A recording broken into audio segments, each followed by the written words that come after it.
Boy, all I wanted was to be accepted and liked by the other boys. But that acceptance meant I had to acquire this almost disgusted view of the feminine. Good afternoon, everybody, and happy Friday the 13th, March 13th, 2026.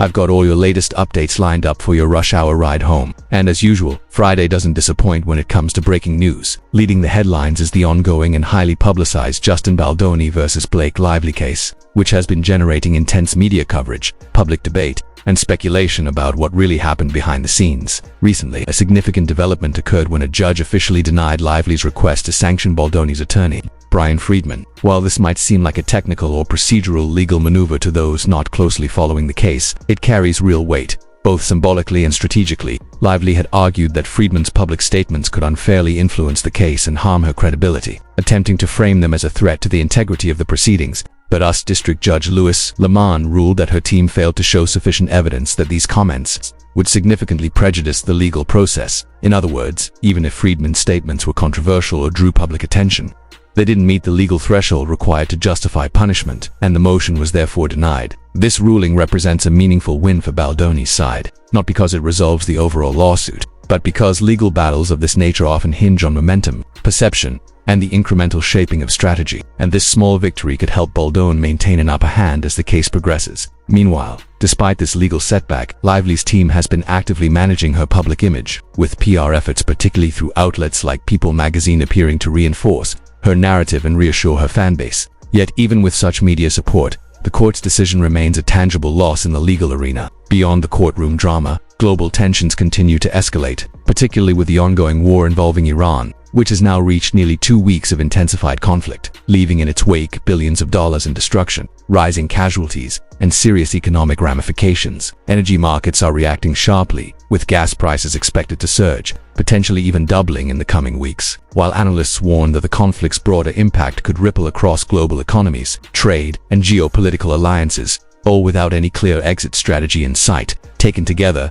these developments underscore how interconnected legal disputes, media narratives, and international events can be shaping public perception and influencing both domestic and global outcomes. And as the situations continue to unfold, it remains critical to watch closely how each decision, this statement, and development might affect the larger story moving forward. From the courtroom in the United States to geopolitical arenas halfway around the world, the controversy appears to have originated from a comment made by Justin Baldoni's attorney, Brian Friedman, who suggested that if Blake Lively truly wanted transparency in the case, she could livestream her testimony, perhaps even at a high-profile venue like Madison Square Garden, and donate the proceeds to domestic violence survivors. While some interpreted this remark as sarcastic tongue-in-cheek or a calculated PR jab rather than a serious legal proposal, it immediately drew attention and became a point of contention, highlighting just how much the public, media, and legal teams were watching every move in this highly charged case. Lively's team responded firmly, emphasizing that the proceedings are a serious legal matter and not some form of entertainment or publicity stunt,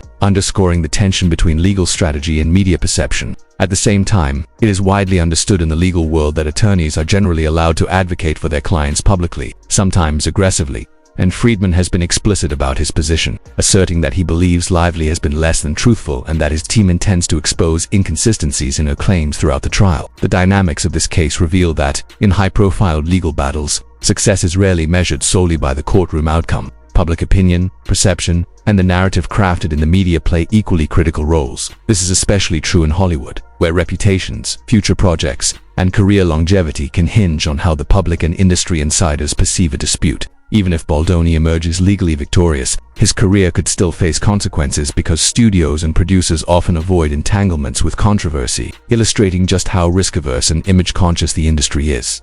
This pattern has precedent. Actors like Johnny Depp, despite winning major legal battles, face delays and limitations in regaining top-tier roles, demonstrating the lingering effects of public scrutiny and industry caution. Blake Lively is similarly positioned. Regardless of the final legal verdict, the intense scrutiny surrounding this case could influence her future opportunities, especially as the industry's expectations for actors evolve with age, requiring reinvention and adaptability to maintain relevance and appeal. Beyond the courtroom, reactions from legal observers, media analysts, and the public have been closely monitored, with many arguing that Lively's motion for sanctions was fundamentally weak, and likely more about controlling the narrative than addressing genuine legal concerns. Media coverage has amplified this narrative, particularly through outlets like People magazine, which have presented Lively's perspective in a favorable light, highlighting her intent to pursue a jury trial and framing her as determined and ready to defend herself. Yet there is a strategic nuance here. If her claims were dismissed before trial, she could portray the outcome as proof of systemic unfairness or bias,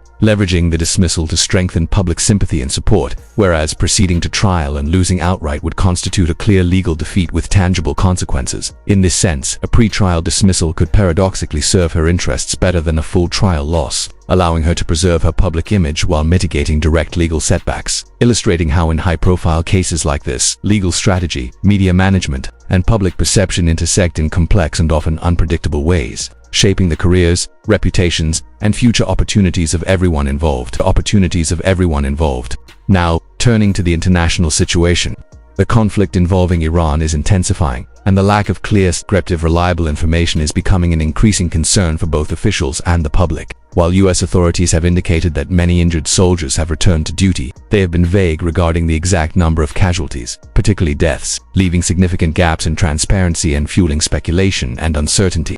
At the same time, messaging about the progress of the war has been inconsistent. Some officials maintain that the situation is under control and proceeding according to strategic plans, while critics argue that the reality on the ground is far more unstable and that the official narrative is overly optimistic. One of the most pressing concerns emerging from this conflict is the potential global economic impact, particularly on energy markets. Key shipping routes are being disrupted, and if the escalation continues, oil prices could spike dramatically, affecting virtually every sector of the economy, from transportation and manufacturing to basic goods and consumer prices, and creating the real risk of recession or widespread financial strain. Reports regarding Iran's internal situation are also mixed, with some sources suggesting that the country's leadership is weakening under pressure, while others indicate that its government and military remain organized, resilient, and capable of sustaining the conflict over an extended period. This uncertainty, combined with the rapid pace of developments, makes the situation especially troubling, as decision-makers and the public alike are left to navigate a highly volatile and unpredictable environment. At the same time, we have a high-profile legal battle unfolding in Hollywood with the ongoing Justin Baldoni versus Blake Lively case, a situation that has attracted intense media attention, public debate,